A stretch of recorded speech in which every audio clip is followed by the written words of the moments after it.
국가 차원의 인구 침투로 차원이 다른 위협을 하고 있는 겁니다. 반갑습니다. 김영TV입니다. 자, 최근 수년간 미국과 중국 간의 갈등이 고조되면서 이 세계가 재편되고 있죠.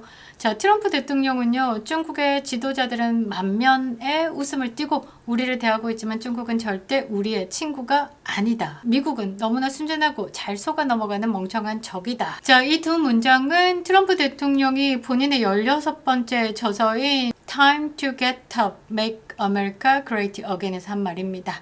200쪽 남짓한 이 책을 읽어보면요, 이 트럼프 대통령이 가지는 세계관에서 중국에 대한 관점이 정확하게 나오는데요. 자, 이 관점을 두고 지금 트럼프 대통령은 1기와 2기를 이어가고 있습니다. 그러니까 중국은 악의 축이다 라는 거죠.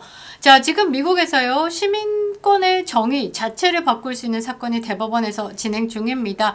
트럼프 대통령이요, 취임 첫날에 부모 중에 한 명이라도 시민권이나 영주권이 없을 경우에 미국에서 태어난 자녀에게 시민권을 부여하지 않도록 하는 행정명령에 사인을 했습니다. 자, 이 조치가 바로 뭐겠습니까? 논란이 됐겠죠? 여러 주에서요, 소송을 제기했습니다. 하급 법원들은 이 행정명령의 효력을 멈추는 예비 가처분을 때렸는데요. 그러자마자 어떻게 트럼프 행정부는 이 문제를 전국 단위로 정리해달라라면서 미국 대법원에 심리를 요청했습니다.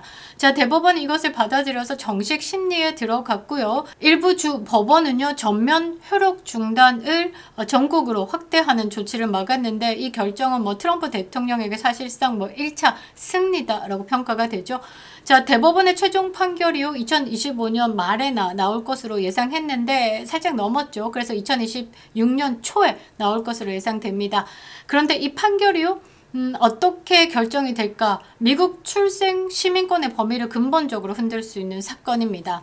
자, 미국 헌법 제14조에 보장이 되어 있습니다. 미국 땅에서 태어나면 부모의 국적과 상관없이 자동으로 시민권이 부여된다. 이게 사실상 과거 로마 제국에서도요, 속주민들에게 시민권을 부여하면서 충성심을 어떻게 유발을 했는데요. 그것과 달리 지금은 미국 땅에서 어떻게 악용되고 있다라는 거죠. 자, 그래서 이번 판결이 매우 중요한데요. 이 판결을 앞두고 의미심장한 주장이 등장했습니다. 자, 수상 경력에 빛나는 탐사 저널리스트 피터 슈버이처가요, 이 대법원 사건에 대해서 해석을 했는데 이게 단순한 헌법 해석 문제가 아니다라고 말하고 있습니다. 자, 미국 시민들에게 뭔가 빵 던지는 거다라는 거죠. 지금 이제 이영돈 PD와 전한길 대표가 그날 2024년 12월 3일 비상계엄에 대해서 다큐멘터리를 제작을 해가지고요, 이게 윤석열 대통령 탄핵만의 문제가 아니라 언제부터 그 전에 우파 대통령을 탄압해 오면서 오랜 시간 동안 계획된 결과물이다라는 다큐멘터리를 이제 극장에 올렸는데요. 전 세계에 방영되고 있습니다. 이런 느낌으로다가 해석을 던졌는데요. 자, 최근 출간된 신간에서 보이지 않는 쿠데타, 미국 엘리트와 외국 세력은 어떻게 이민을 무기로 사용하였는가라는 겁니다. 자, 중국 정부가 미국의 출생 시민권 제도를 조직적으로 악용해 왔다는 구체적인 분석을 내놓은 겁니다. 자, 슈바이처는요, 중국 정부 자료 그리고 독립적인 평가를 인용해가지고 지난 13년 동안 최소 75만 명에서 많게는 150만 명에 달하는 중국인이 미국의 시민권 제도를 악용해가지고 그 허점을 이용해서 시민권을 취득했다라고 추산했습니다. 그러니까 출산 관광이다라고 표현을 하는데요. 자, 오바마 정부 때부터 매년 10만 명이 밀려 들어왔다라는 겁니다. 자, 이거 보면서 우리나라도 어떨까 한번 눈을 돌려봐야 되지 않을까라고 생각을 하는데요. 자, 출산 관광 자체는요, 이미 오래 전부터 문제로 지적되어 왔습니다. 그런데 이번에 슈버이처가 말한 게 새롭게 추산된 이 압도적인 규모가 이 대법원 심리 사건 중인 이 사건에 대해서 전혀 다른 무게를 부여한다라는 거죠. 즉, 문제는 아이 한 명, 가족 한 명의 시민권이 아니다라는 거죠. 외국 정부가 미국 법과 헌법을 이용해가지고 장기적으로 미국 시민권과 정치적 영향력을 축적해 왔는가라는 소름 끼치는 질문을 던지는 겁니다. 그리고 이 대법원 판결이 나기 전 이 지점에서 트럼프 행정부의 이 명령, 이 시민권을 자동 부여하겠다라는 것을 폐지하겠다라는 이 행정명령이 과격한 이민 정책이 아니다라는 거죠. 미국 법이 외국 세력에 의해서 왜곡되고 무기화되고 있다라는 것을 트럼프는 알았고 그것을 막겠다라는 시도를 한 건데 그것을 대법원이 제대로 해석했으면 좋겠다라고 옆에서 뭐 서포트를 던진 겁니다. 자, 그래서 오늘 이 중국의 출산 관광 실제로 어느 규모까지 와 있는지 좀 밝혀보고요. 이 문제가 미국의 시민권 그리고 선거 안보 문제로 연결되는지 그리고 이게 미국뿐만 아니라 전 세계가 중국을 전략적 위협으로 인식하는 상황에서 한국의 시선은 과연 어디로 향해 가고 있는지에 대해서 차분히 짚어보도록 하겠습니다. 이게 조금 무서운 게 뭐냐면요. 지방선거가 있지 않습니까? 이 2025년 1월 기준으로 말이죠. 지방선거 투표권을 가진 외국인이요. 14만 명이 넘습니다. 그런데 그 14만 명이 넘는 그 인원 중에 80%가 중국 국적자다라는 게 후덜덜하다라는 거죠. 이게 먼 나라 이야기가 아니다라는 겁니다. 내 나라의 이야기가 될 수 있다라는 거죠. 빠르게 다뤄보겠습니다. 아직도 구독 버튼 누르지 않으셨다면 구독 버튼 꼭 눌러주시기 바랍니다. 자, 여러분들 부정선거 어떻게 생각하십니까? 저는 부정선거가 있다라고 생각을 합니다. 왜냐? 이건 음모론의 차원이 아니라 이건 사실 검증의 차원으로 넘어와야 되는데 왜 민주당 좌파들은요 이 사실 검증을 하는 것 자체를 거부하고 막고 있을까? 그래서 그 의혹은 더욱더 증폭되고 있다라는 거죠. 저는 그래서 부정선거가 있다라고 생각을 합니다. 여러분들은 어떻게 생각하시는지 궁금한데요. 그래서 이번에 외국인 투표권 제한에 대해서 정부가 받아들여야 한다라고 생각을 하시면요. 2번 눌러주시고 부정선거 척결이다라고 적어주시면 감사하겠습니다. 자, 이미 이 문제가요, 단순한 뭐 추측이나 음모론의 영역을 넘어선 부분입니다. 오죽했으면 이렇게 탐사, 저널리스트가 이 연구팀까지 동원해가지고 이 중국 정부 자료, 그리고 독립적인 분석을 통해가지고 이런 내용을 책으로 냈을까? 이 중국의 조직적이고 산업화된 이 출산 관광은요, 간단한 문제가 아니다라는 겁니다. 임신한 상태로 미국에 입국을 해가지고 아이 낳고 자동적으로 시민권 얻고 그 다음에 다시 본토로 넘어가는 겁니다. 시민권을 꼭 쥐고 말이죠. 문제는요 규모다라는 거죠. 사실상 개인이 움직여가지고 뭐 시민권 받고 한국에 들어와가지고 외국인 학교 가고 그거는 문제가 지금까지 되어 왔습니다. 그런데 이게 사실상 규모가 어떠냐라는 거에 따라서 이게 작은 문제가 될 수 있고 큰 문제가 될 수도 있는데요. 자, 150만 명. 이 정도 숫자다라고 하면요. 이거는 산업입니다. 우연이다라고 보는 게 아니라 전략적 흐름이다라고 판단을 해야 된다라는 거죠.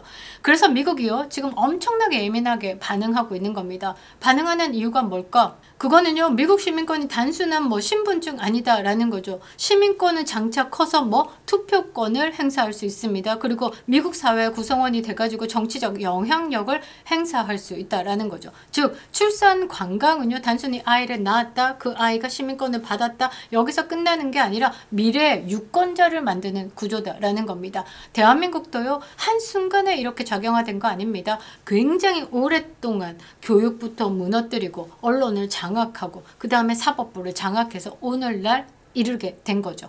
자, 그게 20년 장기 플랜입니다.